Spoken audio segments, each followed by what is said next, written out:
میرے دینی بھائیوں، عزیز ساتھیوں،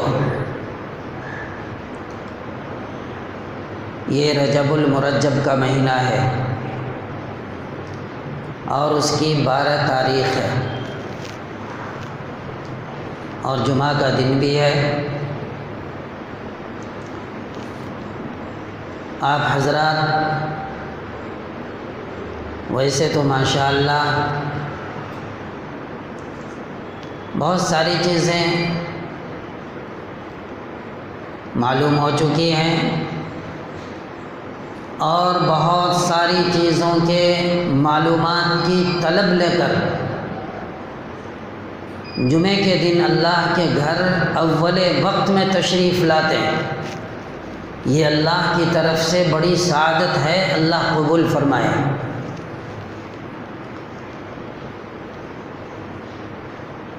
ویسے الحمدللہ دین بہت رواج پا چکا ہے۔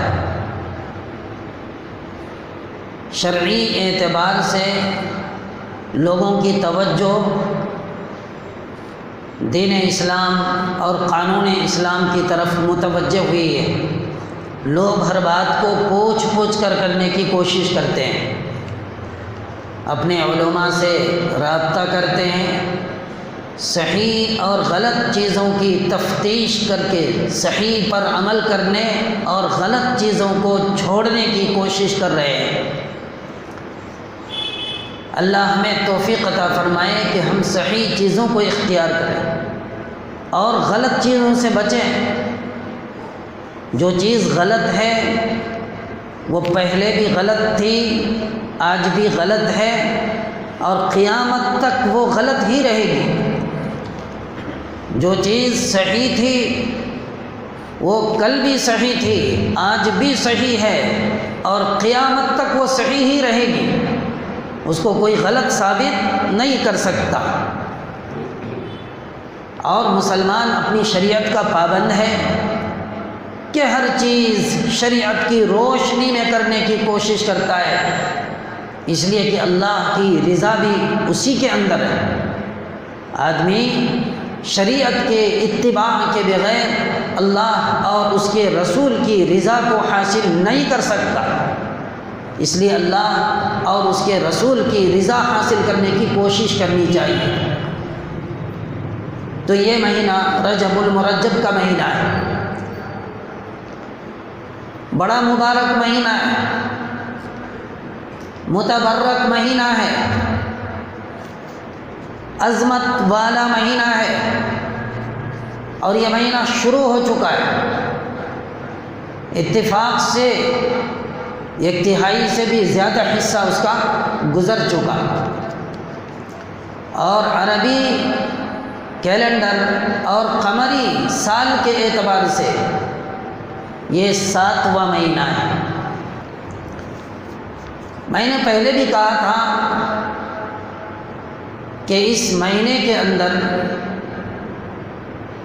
قرآن و حدیث کی روشنی میں بہت ساری فضیلت کی چیزیں ملتی ہیں۔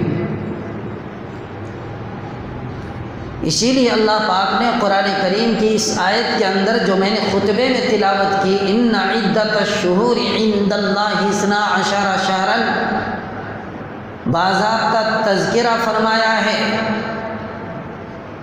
کہ اللہ کے نزدیک مہینوں کی تعداد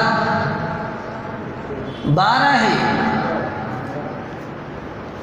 اور اللہ نے اس کو اپنی کتاب یعنی لوح محفوظ کے مطابق اسی دن سے، جس دن سے اللہ نے زمین اور آسمان کو پیدا فرمایا، یہ چلی آ رہی ہے۔ منہا 4 حرم، اور ان میں 4 مہینے، ان 12 مہینوں میں 4 مہینے جو ہیں حرمت والے، عظمت والے، بابرکت ہیں۔ 12 مہینوں میں 4 مہینے کو اللہ ہی نے چھانٹ دیا۔ اس کے بعد فرمایا ذالک الدین القیم، کہ یہ راستہ بالکل سیدھا ہے، بالکل سادہ ہے، اس کے اندر کسی قسم کی کوئی کجی نہیں، کوئی ٹیڑھا پن نہیں، یہ راستہ بالکل سیدھا ہے۔ جو اس راستے کو اختیار کرے گا وہ انشاءاللہ منزل تک پہنچے گا، جو اس راستے کو اختیار کرے گا وہ کامیاب ہوگا، جو اس راستے کو اختیار کرے گا اللہ اور اس کے رسول کی رضا اس کو حاصل ہوگی۔ ذالک الدین القیم، یہ راستہ بالکل سیدھا اور سادہ راستہ ہے۔ سورہ فاتحہ کے اندر اسی راستے کی وضاحت اللہ نے دعا کی شکل میں فرمائی، بندوں کو تعلیم دی کہ دعا مانگو، اہدنا الصراط المستقیم، کہ اے اللہ ہماری رہنمائی فرمائیے سیدھے راستے کے لیے۔ صراط الذین انعمت علیہم، یہ سیدھا راستہ کون سا ہے؟ جن پر آپ نے یعنی اللہ نے انعام فرمایا، اور اس میں انبیاء، صدیقین، شہداء اور صالحین کا آتا ہے کہ ان کا وہی راستہ تھا۔ تو ہم بھی دعا کریں کہ اللہ ہمیں بھی سیدھا راستہ عطا فرمائے، ہم بھی اس راستے کے اوپر چلنے والے بن جائیں۔ تو دوستو،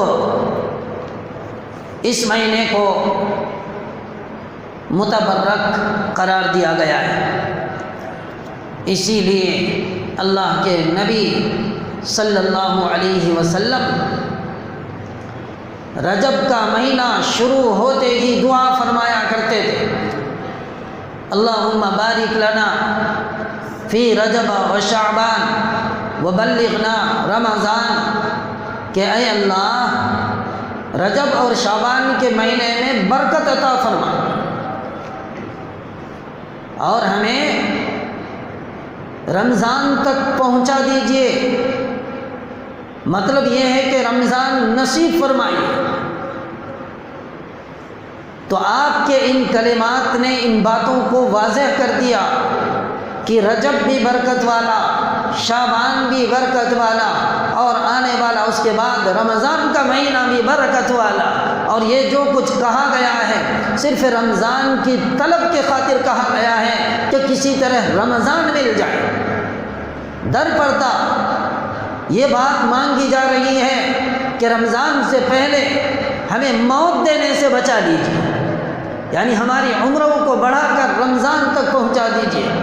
اگر موت مقدر ہے تو اے اللہ آپ رمضان تک ہمیں ہماری عمروں کو بڑھا دیجیے، رجب میں شعبان میں برکت عطا فرمائیے اور رمضان تک پہنچا دیجیے۔ بڑا عظمت والا مہینہ ہے رمضان کا بھی، شعبان کا بھی اور رجب کا بھی۔ تو قرآن نے 4 مہینے جن کی وضاحت فرمائی، ایک ذی قعدہ، ذی الحجہ، ایک محرم، یہ لگاتار 3 مہینے، اور ایک مہینہ رجب کا، یہ 4 مہینے، اور رمضان اور شعبان ان 4 مہینوں کے علاوہ ہیں جن کی فضیلت جو ہے نص سے ثابت۔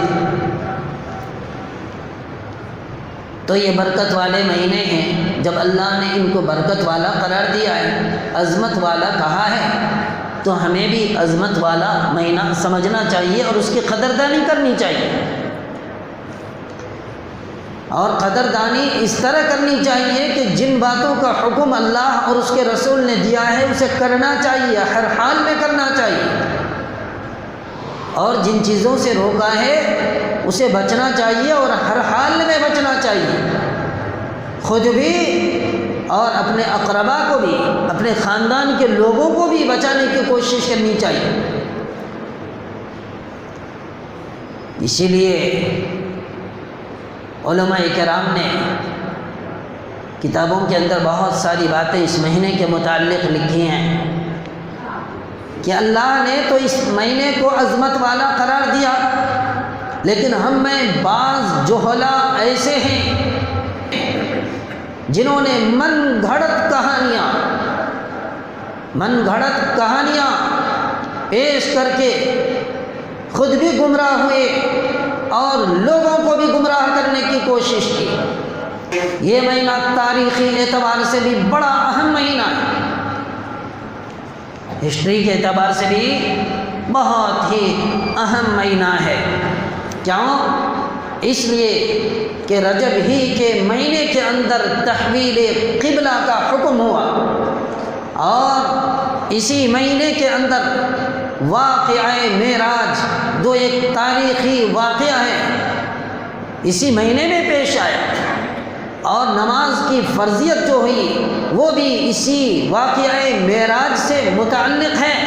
اسی طرح غزوہ تبوک جو ایک بہت ہی بڑا اور آخری غزوہ ہے جس کے اندر اللہ کے نبی صلی اللہ علیہ وسلم نے بالکل آخری مرتبہ شرکت فرمائی تھی، اس کے بعد کوئی غزوہ نہیں ہوا، تو یہ بھی اسی مہینے کے اندر پیش آیا۔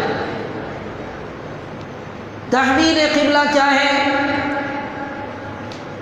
قرآن کریم کی دوسرے پارے کے اندر اللہ تبارک و تعالیٰ نے تفصیل کے ساتھ اس کو بیان فرمایا کہ جب مکہ مکرمہ سے اللہ کے نبی صلی اللہ علیہ وسلم مدینہ منورہ تشریف لے گئے تو 16 یا 17 مہینے تک آپ بیت المقدس کی طرف رخ کر کے نماز پڑھتے رہے، اس لیے کہ بیت المقدس اس وقت کا قبلہ تھا۔ اس کے بعد پھر اللہ کا حکم ہوا اور کعبۃ اللہ کو قبلہ قرار دیا گیا، تو اللہ کے نبی صلی اللہ علیہ وسلم نے کعبہ کی طرف رخ کیا اور کعبہ کی طرف رخ کر کے نماز پڑھنے لگے۔ اب یہ جو یہود، مشرکین، منافقین اور ان میں بعض کچھ مسلمان، ان لوگوں کو بہت تعجب ہوا اور کچھ لوگوں نے بھڑکایا بھی۔ تعجب کیا ہوا کہ محمد کو کیا ہو گیا ہے کہ یہ بیت المقدس جو قبلہ تھا اس قبلے کو چھوڑ کر کعبۃ اللہ کی طرف یہ رخ کرنے لگے ہیں۔ اس کا مطلب یہ ہے کہ وہ اپنے دین کے اندر متردد ہیں، متحیر ہیں، اس لیے آپ علیہ الصلاۃ والسلام کا نبوت کا ظاہر کرنا بھی اس سے صحیح نہیں معلوم ہوتا کہ کبھی ادھر رخ کر کے نماز پڑھتے ہیں، کبھی ادھر رخ کر کے نماز پڑھتے ہیں، ان کا مستقل کوئی قبلہ نہیں ہے۔ اللہ نے اسی کو بیان فرمایا، ارشاد فرمایا سَيَقُولُ السُّفَهَاءُ مِنَ النَّاسِ مَا وَلَّاهُمْ عَنْ قِبْلَتِهِمُ الَّتِي كَانُوا عَلَيْهَا، کہ کچھ بیوقوف لوگ، کچھ احمق لوگ اب یہ کہنے لگیں گے مَا وَلَّاهُمْ عَنْ قِبْلَتِهِمُ الَّتِي، کہ کس چیز نے مسلمانوں کو اس کے قبلے سے پھیر دیا، ان کے قبلے کا رخ بدل دیا۔ تو اللہ پاک اس کے اندر ارشاد فرما رہے ہیں قُلْ لِلَّهِ الْمَشْرِقُ وَالْمَغْرِبُ،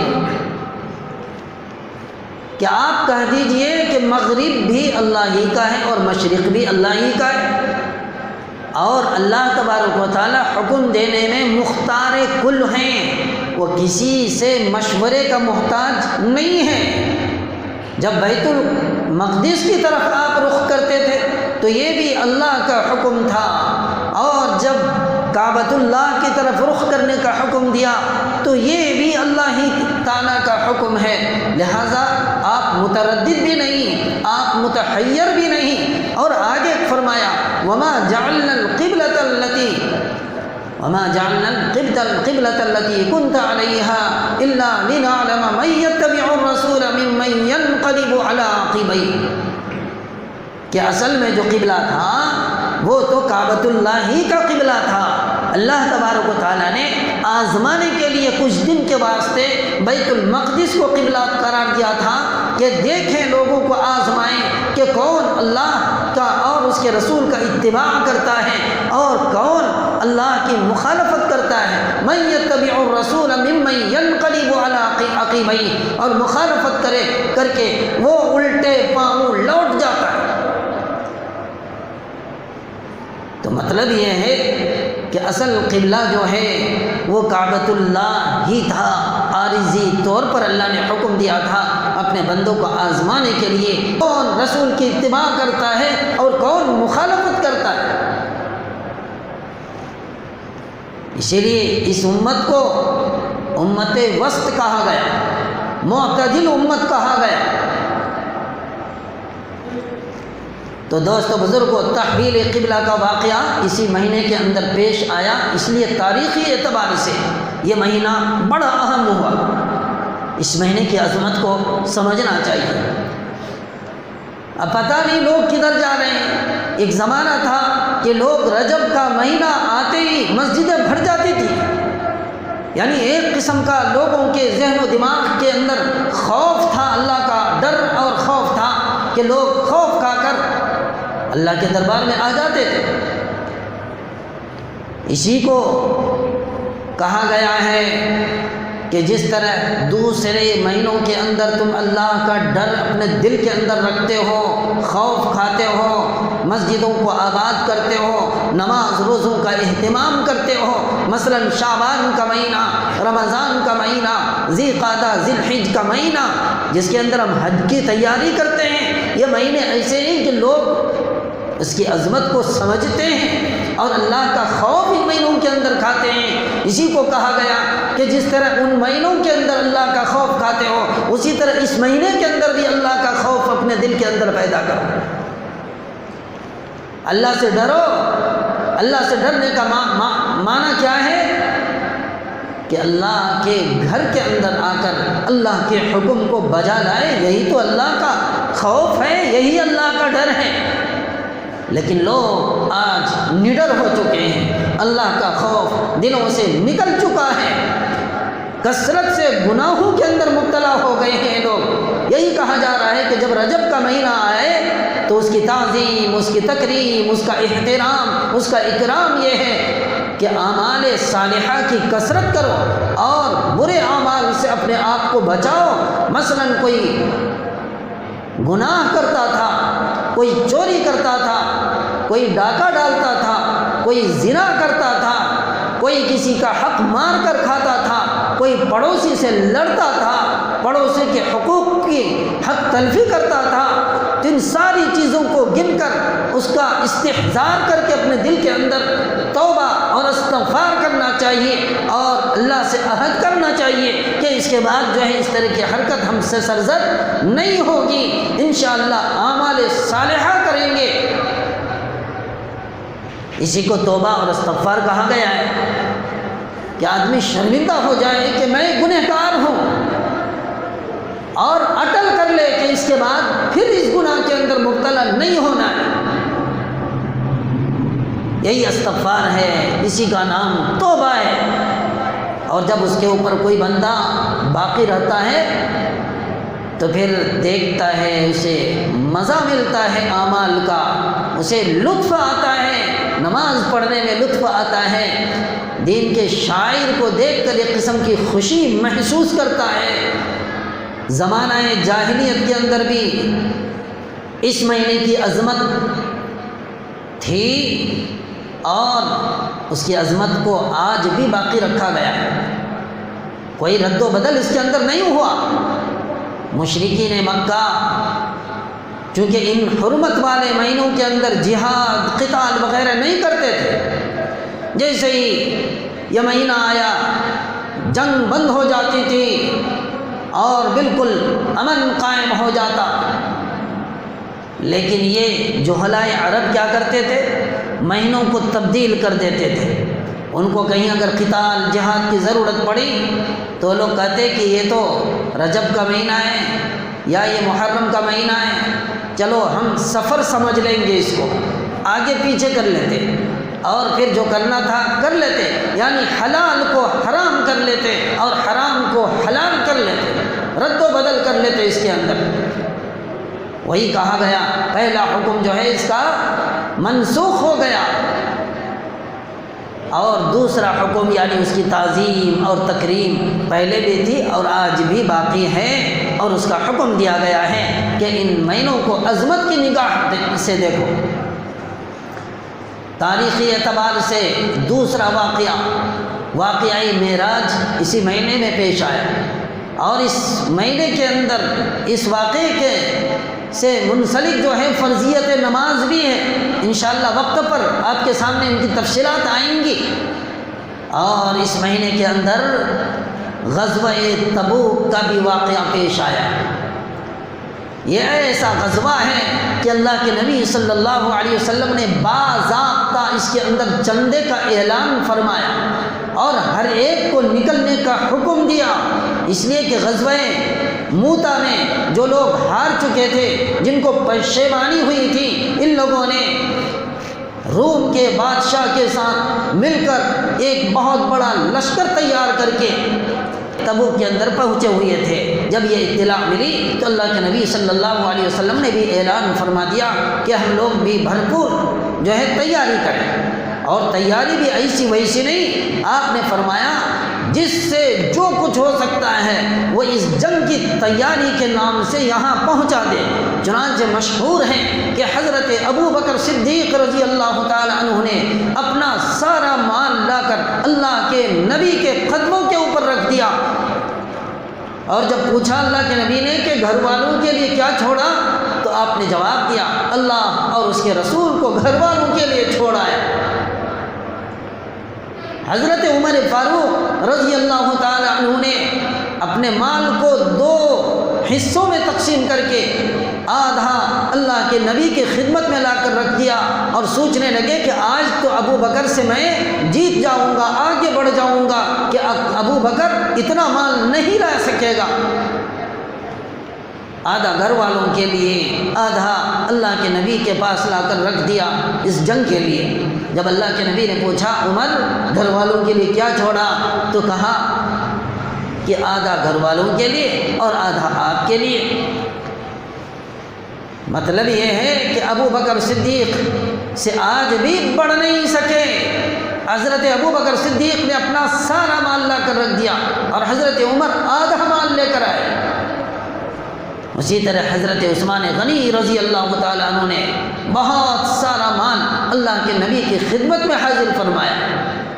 تو دوست بزرگوں، یہ غزوہ تبوک جو پیش آیا اسی مہینے کے اندر پیش آیا، اور فاطمہ بنت محمد صلی اللہ علیہ وسلم کا نکاح بھی اللہ کے نبی نے خود اپنے زبان مبارک سے خطبہ پڑھ کر اسی مہینے کے اندر فرمایا۔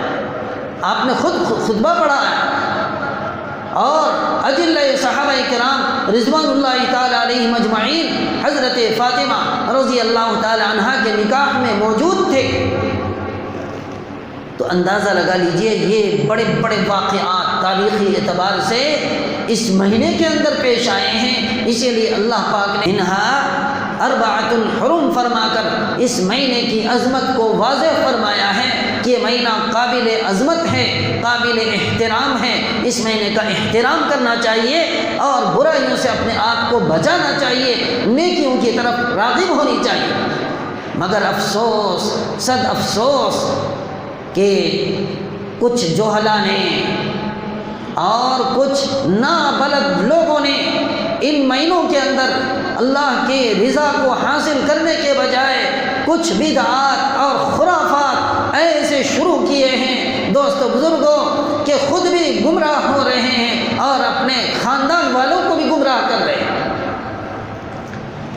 مثلاً بہت سارے بدعات ہیں، لیکن ان میں صرف ایک بتا رہا ہوں کہ 22 رجب کے جو کونڈے ہیں، ہماری بعض ماں اور بہنیں بالکل اس دن پاک صاف ہو کر نہا دھو کر مخصوص طریقے پر کچھ پوریاں بناتی ہیں اور پھر کورے کونڈے کے اندر بھر کر اس کو رکھ دیتی ہیں، اور اس سب کو ثابت کرنے کے لیے ایک من گھڑت واقعہ جسے لکر ہاڑے کا واقعہ کہا جاتا ہے، منظوم شکل میں اس واقعے کو پڑھا جاتا ہے بیٹھ کر، اور کہا جاتا ہے کہ رجب کے کونڈے جو ہیں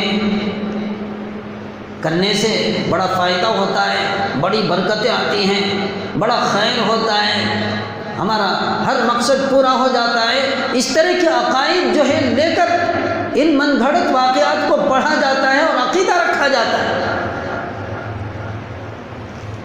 تو غور کرنے کی بات ہے کہ کہاں تک یہ صحیح ہے۔ یہ حضرات صحابہ کے دشمنوں نے اس کو شروع کیا تھا، صحابہ کرام رضوان اللہ تعالی علیہم اجمعین سے حسد کرنے والوں نے اس جو ہے بدعت کو شروع کی تھی، اور بدعت کے بارے میں اللہ کے نبی صلی اللہ علیہ وسلم کا فرمان ہے، من کذب علی متعمدا فلیتبوأ مقعدہ من النار، کہ جو شخص مجھ پر جھوٹ کی نسبت کرے یا ایسی چیز جس کو میں نے نہیں کیا ہے یا نہیں کرنے کے لیے کہا ہے اس کو کرے، تو یاد رکھے کہ وہ اپنا ٹھکانہ جہنم بنا لے، اپنا ٹھکانہ جہنم بنا لے۔ تو دوستو، اور اس کی نسبت امام جعفر صادق رحمۃ اللہ علیہ کی طرف فرماتے ہیں۔ امام جعفر صادق رحمۃ اللہ علیہ کے نہ اس ڈیٹ کے اندر پیدائش ہے اور نہ آپ کی وفات ہے، آپ اس میں پیدا بھی نہیں ہوئے 22 رجب کو، اور آپ کا انتقال بھی نہیں ہوا۔ ہاں، ایک عظیم صحابی حضرت امیر معاویہ رضی اللہ تعالی عنہ کی وفات جو ہے اس مہینے کی 22 تاریخ یعنی رجب کی 22 تاریخ کو آپ کی وفات ہوئی ہے۔ ایک کی تفصیل مختصر یہ ہے کہ مدینے کے اندر کوئی لکڑہاڑے کی بیوی نے امام جعفر صادق سے یہ بات سنی کہ 22 رجب کو جو بھی اس طرح کونڈے بنا کر، پوریاں بنا کر اور اس کے اندر یعنی اچھی پاک جگہ پر رکھ کر دعا مانگے گا تو اللہ پاک اس کی دعا قبول کرے گا، اور جو نہیں مانگے گا وہ قیامت کے دن میرا گریبان آ کر پکڑ لے۔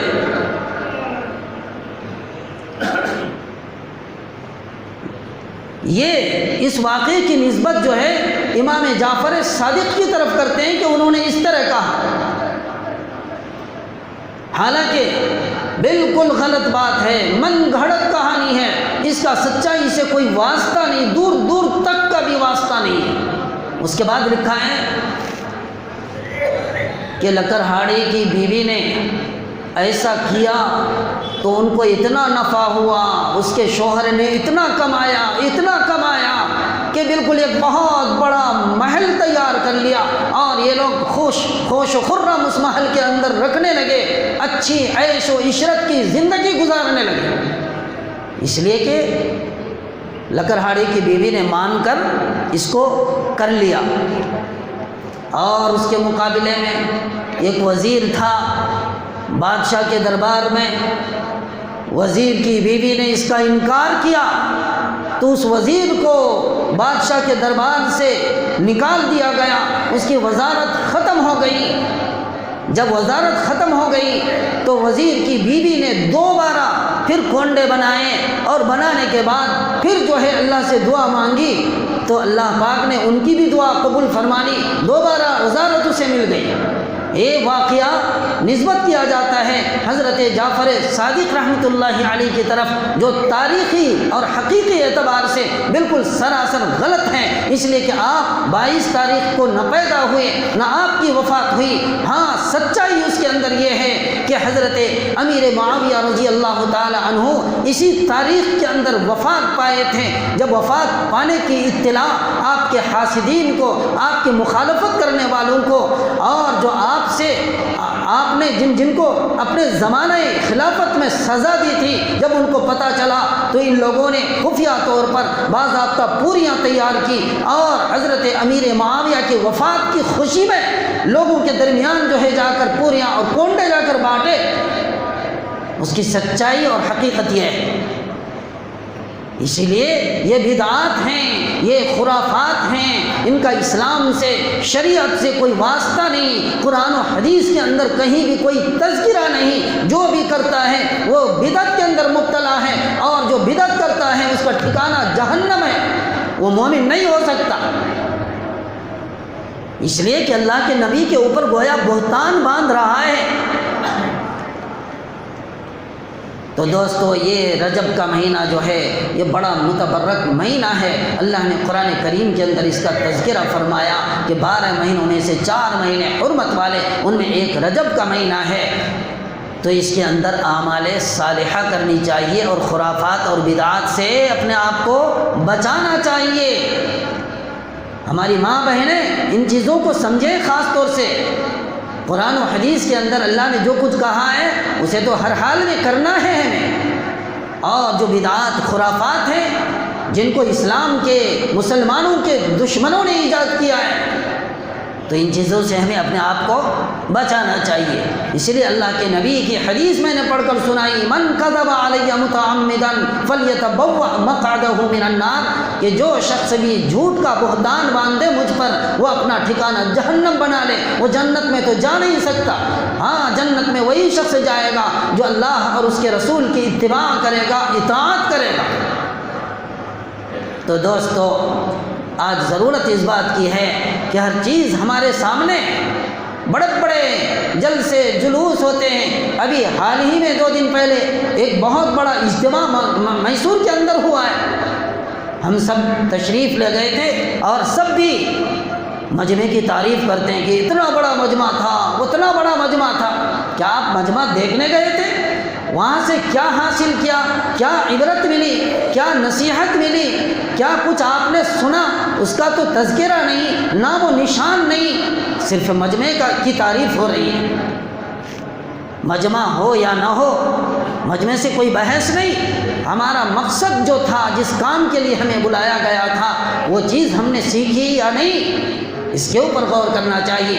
اسی کو حضرت مولانا نے بڑے عجیب انداز میں سمجھایا کہ دیکھو، ایک لیمو ہے، لیمو، اس کی تاثیر کھٹا پن ہے اس کے اندر، کہ جب سے لیمو کا درخت لگایا گیا اس کے بعد سے اب تک اگر اس کے اندر نیمبو کا پھل آ رہا ہے تو اس کی تاثیر آج تک بدلی نہیں، وہ پانی کو کھٹا ہی کر رہا ہے۔ لیکن ایک نیمو جو بازار کے اندر ملتا ہے، جو شکل میں، شباہت میں بالکل ہو بہو نیمبو ہمیں نظر آتا ہے، لیکن اس کے اندر سے رس نہیں نکلتا۔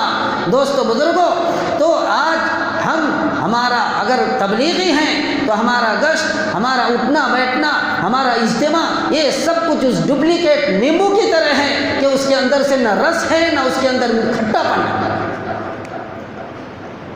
ہم دین تو ہمارے اندر دین ایسا آئے کہ جو اس کا اثر ہے وہ ظاہر ہو کر رہے۔ ہم ڈپلیکیٹ نیمبو کی شکل اختیار کر گئے ہیں، اس لیے ہمارے اندر سے رس بھی نہیں نکلتا اور اس کی تاثیر بھی نظر نہیں آتی۔ تو دعا کیجیے کہ اللہ پاک ہم سب کو صحیح، سچا، پکا دیندار بنائے۔ اللہ